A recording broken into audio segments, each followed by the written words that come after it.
Hello everyone, कैसे आप सब। एक बार पुनः से कोचिंग क्लासेस पर स्वागत है। उम्मीद करता हूं आप सब अच्छे होंगे, मस्त होंगे, बेहतर होंगे और आप सभी की पढ़ाई बेहतर चल रही होगी। बच्चों, क्लास 12 फिजिक्स में चैप्टर नंबर हमारा 3 चल रहा है। तो चैप्टर नंबर 3 में हमारा लेक्चर नंबर 3 है। ठीक है, लेक्चर नंबर हमारा 3 है बच्चों। ठीक है, ये चैप्टर नंबर 3 में लेक्चर नंबर 3 है। और आज हम क्या क्या बात करेंगे बच्चों, ओम का नियम है ना। केमिस्ट्री में भी आप ओम का नियम पढ़ते हो, तो केमिस्ट्री में मैंने पढ़ा दिया है। और ये ओम का नियम तो सभी को याद है भाई, सिंपल है बच्चों। ओम का नियम भी समानुपाती आई होता है, तो भी बराबर आर आई होता है। ये ठीक है, लेकिन ये आर का जो वैल्यू प्रूव करना है ना, एक फार्मूला सिद्ध करना, इसके बारे में हम चर्चा करेंगे, क्योंकि मेन काम आज हमारा वही है बच्चों। ओम के नियम की सीमाएं भी आपको तैयार करना है। ठीक है, ओम के नियम की सीमाएं, ओम के नियम की सीमाएं, ठीक है, ओम के नियम की सीमाएं, ये आज का हमारा टास्क है। और कुछ बच्चे बोल रहे थे कि सर आंकिक क्वेश्चन नहीं आ रहा है, तो बिल्कुल निश्चिंत रहे, आंकिक क्वेश्चन हम कराएंगे बच्चों। बीच बीच में ऑब्जेक्टिव भी आएगा, आंकिक क्वेश्चन, लेकिन कोर्स पीछे ना हो, इसलिए अपन है ना टॉपिक बाय टॉपिक अभी चला रहे हैं। चलिए शुरू करते हैं बच्चों। ओम का नियम, ओम का नियम क्या है कि मान लीजिए हमारे पास एक चालक है बच्चों, और उसे किसी बैटरी के साथ जोड़ देते हैं, तो चालक में धारा बहने लग जाती है। सही है। जैसे हम एक चालक ले लेते हैं कि हमारे पास एक चालक है, कुछ इस तरीके से चालक बनाते हैं बच्चों। एक चालक है, तो चालक हम बना लेते हैं ऐसे, और इसमें अपन क्या करेंगे, धारा प्रवाहित करेंगे। तो चालक ऐसे आप बना लो, और धारा प्रवाहित करने के लिए क्या करेंगे बच्चों, इसमें हम इसको कनेक्ट करेंगे किसी बैटरी के साथ, किसी बैटरी के साथ इसको हम कनेक्ट कर देते हैं। बैटरी का सिंबल कैसा होता है, यूं यूं यूं और बच्चों यूं, और बीच में आप कुंजी लगा दो। इसको अपन ने किसी बैटरी के साथ प्लस माइनस टर्मिनल से जोड़ दिया। ठीक है बच्चों। अब इसमें जो धारा है बच्चों, आप सबको पता है धारा की दिशा प्लस से माइनस की ओर होता है। अब जैसे किसी चालक पर, इसकी मैं मान लेता हूं इसके अनुप्रस्थ काट का क्षेत्रफल कैपिटल ए है, और इसकी लंबाई जो है बच्चों, लंबाई यानी इसकी जो लंबाई है वो लंबाई स्मॉल एल है। ठीक है। यदि चालक में बच्चों धारा बहाएंगे, तो धारा कैसे बहेगी, जब इस बैटरी के द्वारा इनके सिरों के बीच विभवांतर लगाया जाएगा, तभी इसमें धारा बहेगी। ठीक है। जॉर्ज साइमन ओम ने सन 1828 में, पूरा विधिवत लिखना बच्चों, सन 1828 में जॉर्ज साइमन ओम ने विद्युत धारा और विभवांतर के बीच एक संबंध स्थापित किया। उन्होंने बताया कि मान लीजिए हम जिस चालक को ले रहे हैं, जिसमें धारा प्रवाहित कर रहे हैं, इसके भौतिक अवस्था में परिवर्तन ना हो रहा हो, भौतिक अवस्था सीधा सीधा मान लो जिसके आकृति या आकार में परिवर्तन ना हो रहा हो, तब इनमें जो बहने वाली धारा है, मतलब चालक में जो बहने वाली धारा है, इसके सिरों के बीच लगाए गए विभवांतर के समानुपाती होगा। सिंपल है। विभवांतर किसके द्वारा लगाया जाता है बच्चों, बैटरी के द्वारा लगाया जाता है। आप सबको पता होगा बैटरी में आपका इलेक्ट्रोड होता है बच्चों, एक आपका कैथोड और एनोड होता है, दोनों में विभवांतर उत्पन्न होता है, सबको पता है, जिसे बोलते हैं बच्चों इलेक्ट्रोड विभव।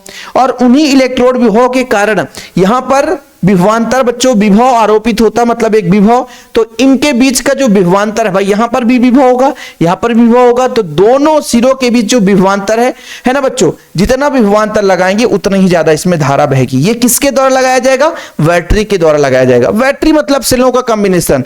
बहुत सारे बच्चों को पता नहीं रहता कि बैटरी किसे कहते हैं और सेल किसे कहते हैं। तो कई सेलों को जब हम जोड़ देते हैं तो एक बैटरी बन जाता है। और बैटरी में जैसे बच्चों कैथोड को एक साइड और एनोड को एक साइड जोड़ देते हैं, और इलेक्ट्रोड विभव होता है। उन्हीं विभव के द्वारा यहां पर दोनों सिरों पर यहां पर विभव लगाया जाता है। तो दोनों बिंदु पर जो भाई इलेक्ट्रोड विभव, आप सबको पता है ना, केमिस्ट्री में आपने अच्छे तरीके से बखूबी से पढ़ा है। ठीक है बच्चों। तो इनके सिरों में हम क्या लगाएंगे, विभव लगाएंगे। तो दोनों सिरों के बीच विभवांतर कितना है, यानी विभव का अंतर कितना है ना, इसके मान पर डिपेंड करेगा बहने वाला धारा, है ना। मतलब इसमें कितना धारा बह रहा है बच्चों, विभवांतर के समानुपाती होता है। यही हमारा ओम का नियम है। देखो जरा, यदि किसी चालक की भौतिक अवस्था जैसे ताप विकृति में परिवर्तन ना हो रहा हो बच्चों, तो उसमें बहने वाली जो धारा है चालक के सिरों के बीच लगाए गए विभवांतर के अनुक्रमानुपाती होगा। दो सिरों के बीच की बात इसलिए विभवांतर, एक बिंदु पर बच्चों, तो वहां पर यहां से यहां तक एनर्जी भाई विभव है क्या। जैसे मान लीजिए आवेश को यहां से यहां तक ले गया, तो जो कार्य करना पड़ा बच्चों, आवेश को यहां से यहां तक ले जाना पड़ा, वो कार्य करना पड़ा। ऐसे इलेक्ट्रॉन भाई, जब जैसे मान लीजिए धारा इधर बहेगा तो इलेक्ट्रॉन इधर बहेगा, तो कुछ ना कुछ कार्य करना पड़ेगा। वही कार्य बच्चों स्थितिज ऊर्जा के रूप में संचित हो जाती है, और वही स्थितिज ऊर्जा विभव या विभवांतर कहलाता। सिंपल तरीके से मैंने बताया था। चलिए, यदि मान लीजिए चालक के सिरों के बीच लगाया गया विभवांतर भी हो, यदि चालक के सिरों के बीच, चालक के सिरों के बीच, चालक के सिरों के बीच लगाया गया विभवांतर, लगाया गया विभवांतर कितना हो बच्चों? लगाया गया विभवांतर भी तथा चालक में बहने वाली धारा, बहने वाली धारा, धारा कितनी हो बच्चों? बहने वाली धारा I हो, तब क्या हो जाएगा बच्चों? V समानुपाती I, V समानुपाती I। ठीक है, अब यहां पर V बराबर RI, जहां R आनुपातिक नियतांक है, आनुपातिक नियतांक है। इसी R को क्या बोलते हैं बच्चों? जिसे चालक का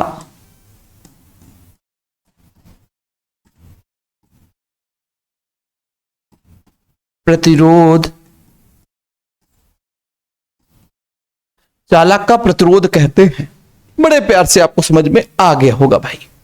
यही हमारा ओम का नियम है, इसके अलावा कुछ करना नहीं है। मैं मान के चलता हूं PQ हमारा एक चालक है बच्चों, ठीक है, PQ एक चालक है। अच्छा, इसका यदि आपसे कोई पूछे कि ओम के नियम की सीमाएं बताओ, तो आप कहोगे कि सर ताप नियत होना चाहिए और इसके भौतिक अवस्था में परिवर्तन ना हो।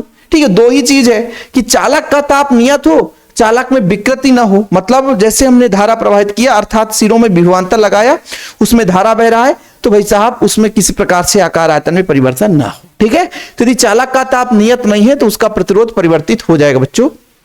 चालक में विकृति ना होना चाहिए।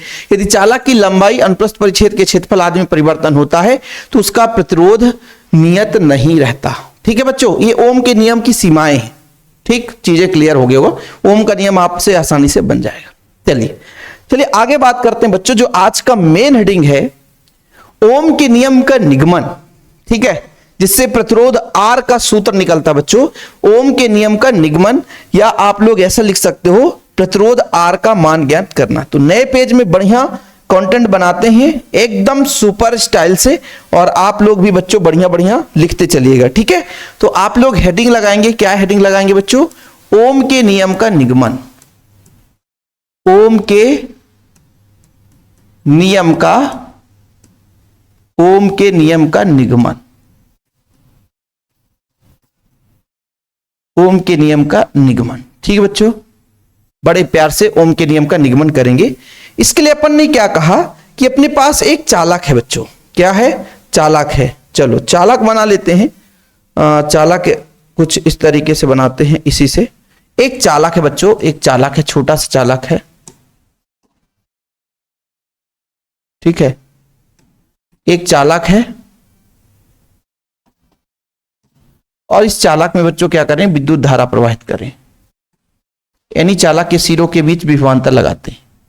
किसके द्वारा विभवांतर लगाया जाए बच्चों? बैटरी के द्वारा। किसके द्वारा? बैटरी के द्वारा विभवांतर लगाते हैं। ये कुंजी लगा दी। इस चालक की जो लंबाई हम ले रहे हैं ना बच्चों, इस चालक की लंबाई ले रहे हैं हम कैपिटल L। कितना बच्चों? Capital L। इसके अनुप्रस्थ काट का क्षेत्रफल ले रहे हैं बच्चों, कैपिटल A। ठीक है, और इसमें जो बहने वाली धारा है वो I है बच्चों। कितना है? I है। ये पॉजिटिव टर्मिनल, ये नेगेटिव टर्मिनल। ठीक है, जैसे इसमें विद्युत धारा प्रवाहित करेंगे बच्चों, तो इस क्षेत्र में इसकी विद्युत क्षेत्र की दिशा हो जाएगी। ठीक है, प्लस से माइनस की ओर विद्युत क्षेत्र की दिशा होती है। और इलेक्ट्रॉन बच्चों, ये जो इलेक्ट्रॉन है विद्युत क्षेत्र के विपरीत दिशा में चलेगा।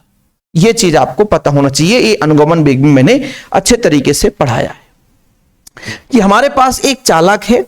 चालक में जैसे ही हम बच्चों विभवांतर लगाते हैं, विद्युत धारा प्रवाहित करते हैं, तो विद्युत क्षेत्र की विपरीत दिशा में इलेक्ट्रॉन बहने लगता है। चलो मान के चलते हैं बच्चों, सीधा सीधा जो हमने माना है वही चीज लिखना है बच्चों, कि माना एक L लंबाई का एक चालक तार है। माना क्या लिखेंगे बच्चों? माना स्मॉल L लंबाई, माना स्मॉल L लंबाई का एक चालक तार है। एक चालक तार है जिसके अनुप्रस्थ काट का क्षेत्रफल, जिसके अनुप्रस्थ काट का क्षेत्रफल कितना माना बच्चों, अनुप्रस्थ, जिसके अनुप्रस्थ काट का क्षेत्रफल, अनुप्रस्थ काट का क्षेत्रफल कैपिटल ए है, व चालक के एकांक आयतन में, चालक के एकांक आयतन में, चालक के एकांक आयतन में मुक्त इलेक्ट्रॉनों की संख्या, मुक्त इलेक्ट्रॉनों की संख्या मैं माना चाहता तो ना लिखाता, लेकिन बच्चों का कमेंट रहता है कि सर माना आप नहीं लिखते हो तो हम लिख नहीं पाते हैं, इसलिए हम यहां पर माना थोड़ा सा लिख दिए हैं ताकि आप लोगों का कमेंट दिक्कत ना हो बच्चों, ठीक है। अच्छा, मुक्त इलेक्ट्रॉन की संख्या n है। अब थोड़ा समझिएगा, जैसे ही इस पे हम विद्युत धारा प्रवाहित करते हैं तो बच्चों जैसे ही चालक पर विद्युत धारा प्रवाहित किया जाता है तो मान लीजिए विभवांतर लगाते हैं तो उसमें विद्युत क्षेत्र स्थापित हो जाता है। यानी चालक के सिरों के बीच विभवांतर लगाने पर देखिएगा बच्चों, क्या हम बोल रहे हैं, चालक के सिरों के बीच भी विभवांतर है बच्चों, विभवांतर लगाने से चालक में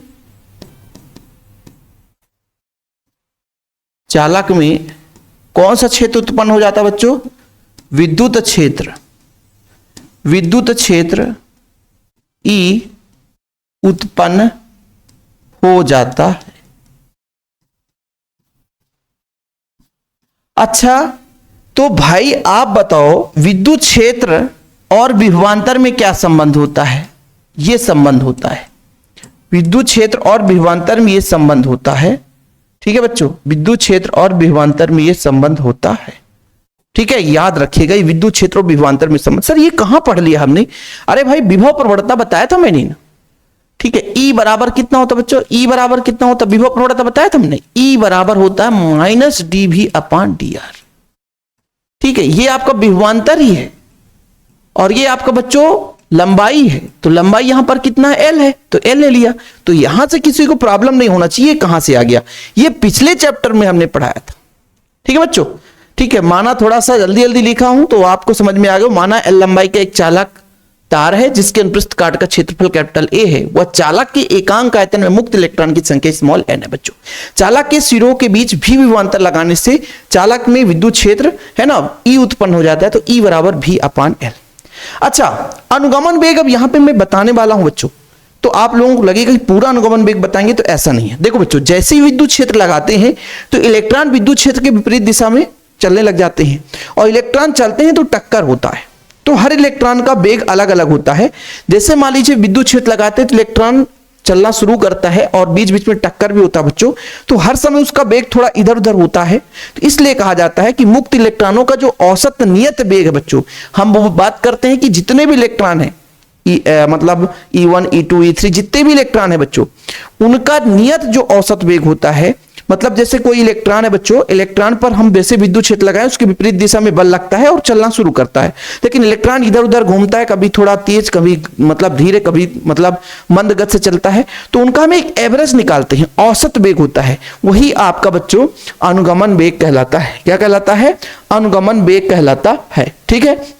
अच्छा, तो भाई जैसे ही हम इनके सिरों के बीच विभवांतर लगाएंगे बच्चों, तो चालक में जो बहने वाली धारा होगी वो कितनी हो जाएगी, देखिएगा मैं लिख रहा हूं,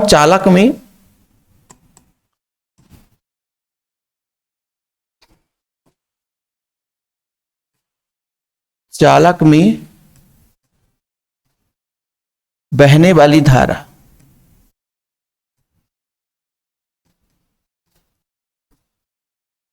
कोई बता सकता है कितना होगा, धारा I बराबर होगा बच्चों NEAVD, ये होता बच्चों, किंतु किंतु अनुगमन वेग का फार्मूला आपने पढ़ा होगा, किंतु Vd बराबर कितना होता है? Vd बराबर small e capital E tau upon small m. बोलो सर ये कहां पढ़ाए थे? जस्ट पिछला लेक्चर आप लोग देखना, हमने ये पढ़ाया है धारा और विभवांतर में, सॉरी धारा और अनुगमन वेग में संबंध, और उसके पहले हमने पढ़ाया बच्चों अनुगमन वेग का व्यंजक। तो ये अलग अलग थ्योरम है, अनुगमन वेग का व्यंजक मैंने कराया है, ठीक है। अब जैसे ई का मान यदि यहां पे रखेंगे बच्चों, तो ई का मान यदि रख देंगे तो ई का मान कितना हो जाएगा? ई का मान यदि यहां पे रख देंगे, ई का मान यहां पे रख देंगे तो कितना हो जाएगा? ई, देखो कैपिटल ई का मान कितना है? भी, तो कैपिटल भी हो जाएगा बच्चों। नीचे आपका एम ही है, नीचे एल आ जाएगा, और टाउ, टाउ कहां क्या है बच्चों? टाउ क्या है? विश्रांति काल। जैसे मान लीजिए सारे इलेक्ट्रॉन टक्कर करते हैं, तो टक्कर, दो टक्करों के बीच जो समय लगता है उनका औसत समय बच्चों, यानी औसत काल जैसे बोलेंगे कुल मिलाकर कि सारे इलेक्ट्रॉन एक टक्कर दूसरा टक्कर, एक टक्कर दूसरा टक्कर, सारे इलेक्ट्रॉन टक्कर लगाते हैं, तो उनका औसत जो समय होता है वो विश्रांति काल, यानी दो क्रमागत टक्करों के बीच का औसत समय बच्चों, है ना, वो आपका क्या कहलाता है? विश्रांति काल। ये सारा चीज हमने कराया है ना। आप लोगों को हो सकता है डाउट हो, ना समझ में आ रहा हो, तो ये आपकी कमी है कि आपने नहीं पढ़ा है। यदि इलेक्ट्रॉनों के दो क्रमागत टक्करों के बीच का औसत जो समय अंतराल होता है बच्चों, औसत समय, उसे हम बोलते हैं क्या? विश्रांति काल। ठीक है सर, यहां तक ठीक है, चलने दो कहानी, आगे बात करते हैं।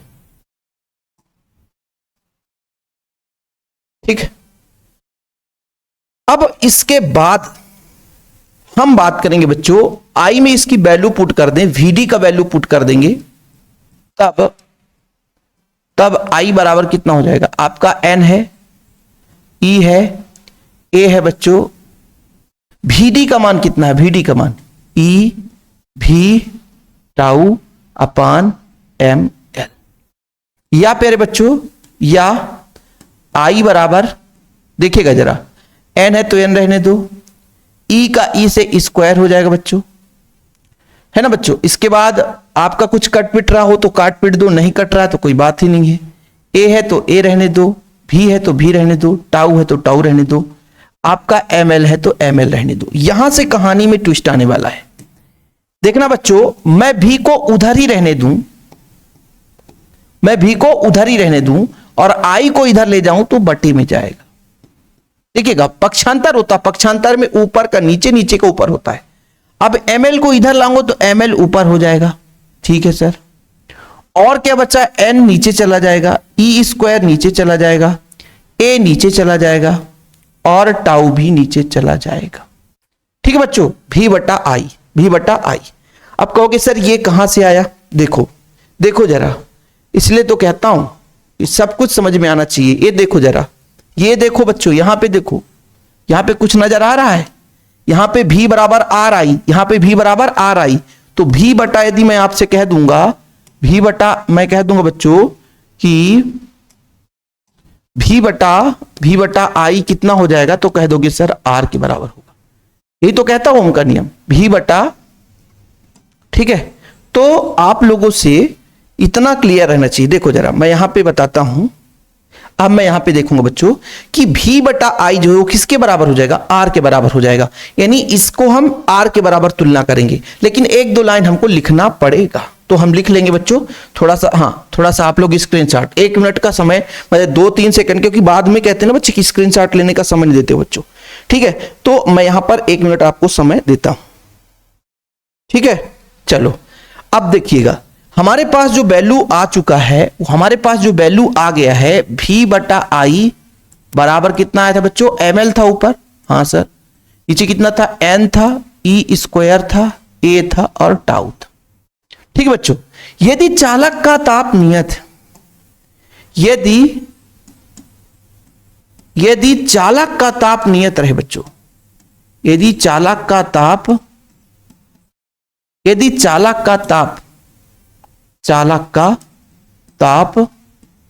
नियत है, नियत मतलब कोई बदलाव नहीं हो रहा है,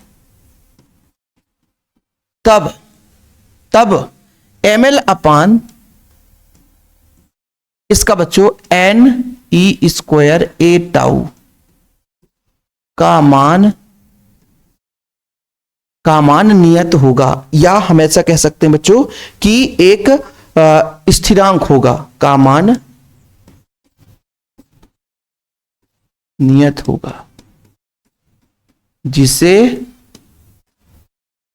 कैपिटल आर से दर्शाते हैं, प्रदर्शित करते हैं। तब जो हम कैपिटल आर को बात कर रहे हैं, ये ml अपान NE स्क्वायर ए टाउ के बराबर हो जाएगा। और यही हमारा बच्चों फार्मूला निकल कर आ गया आर का। किसका आ गया? आर का। ठीक है बच्चों, अर्थात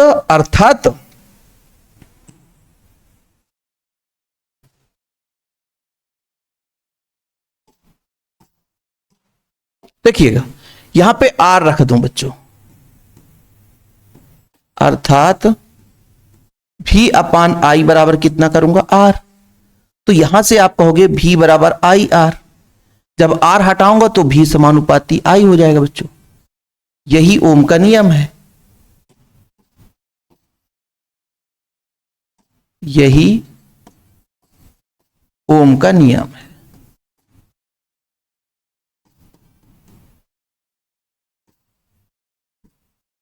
है ना, यही ओम का नियम है। देखो ना कितना मजा आया यार। आपको लगता है कि कठिन होता है, बस यहां पर एक दो फार्मूला ऐसा है जिसे आपको तैयार करना ही करना पड़ेगा। यदि फार्मूला आपसे नहीं बन रहा है तो फिर भाई सोच लो कि काम खत्म है। एक फार्मूला आपको ये थ्योरम में मैंने कराया था, एक फार्मूला बच्चों आपको ये भी मैंने कराया था। यदि ये दो फार्मूले आपसे नहीं बन रहे हैं तो फिर ये थ्योरम आपसे नहीं बन पाएगा। ये आपका बच्चों विभवांतर जो विभव प्रवणता संबंध होता है, ये चीज अपना निकल कर आया था। क्योंकि भाई समय मतलब दूरी के साथ कितना विभव परिवर्तन होता है, वही विभव प्रवणता होता है। तो ये आपका ओम के नियम का निगमन आ चुका है। थोड़ा सा मान लीजिए मजेदार क्लास है, लेकिन बोरिंग भी क्लास है, लेकिन जो बच्चा एक एक पॉइंट समझा होगा आसानी से बन जाएगा। ठीक है, अच्छा अभी और भी बात करता हूं। और यदि किसी बच्चे को मान लीजिए नोट्स चाहिए कि भाई सर हमको नोट्स चाहिए, तो नोट्स आप ले सकते हो बच्चों। कॉन्टेक्ट नंबर है 9685299149, 9685299149 मेरा पर्सनल नंबर है। ठीक है, किसी को यदि नंबर लेना है तो ये ले लो 9685299149, ये मेरा पर्सनल नंबर है, कॉन्टेक्ट नंबर है बच्चों। जिसको यदि नोट्स लेना है किसी सब्जेक्ट का 100 रुपए चार्ज है बस। ठीक है, कितना चार्ज है? 100 रुपए, कॉन्टेक्ट कर लेना। अब यहां से मैं थोड़ा आप लोगों को समझाना चाहता हूं कि भाई जो आर का मान आएगा, अगले लेक्चर में इसको कवर करेंगे, लेकिन थोड़ा थोड़ा आप लोग समझो। आर बराबर बच्चों आपका ml अपान कितना आया? NE स्क्वायर ए टाउ। देखो बच्चों, जो ऊपर है इसका मतलब सीधा संबंध है, जो नीचे है मतलब व्युत्क्रम है। इससे चार निर्भरता आएगा कि किसी चालक तार का प्रतिरोध चार कारकों पर निर्भर करेगा। पहला, लंबाई के समानुपाती होगा। जितना ज्यादा चालक तार लंबा होगा बच्चों, उसका प्रतिरोध उतना ही ज्यादा होगा। ठीक है, दूसरा देखना बच्चों, दूसरा चालक तार का प्रतिरोध क्षेत्रफल के व्युत्क्रमानुपाती होता है। यदि किसी चालक तार की मोटाई बढ़ा दी जाए, मोटा चालक तार है उसमें ज्यादा धारा बहेगा क्योंकि प्रतिरोध कम होगा। ठीक है, तीसरा जो बच्चों ये n है, मुक्त इलेक्ट्रॉनों की संख्या, वो भी व्युत्क्रम है।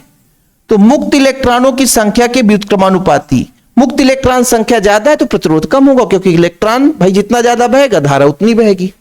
ठीक है, और चौथा जो बच्चों ताप पर निर्भर करता है, यानी विश्रांति काल के आधार पर ताप का मान होता है बच्चों।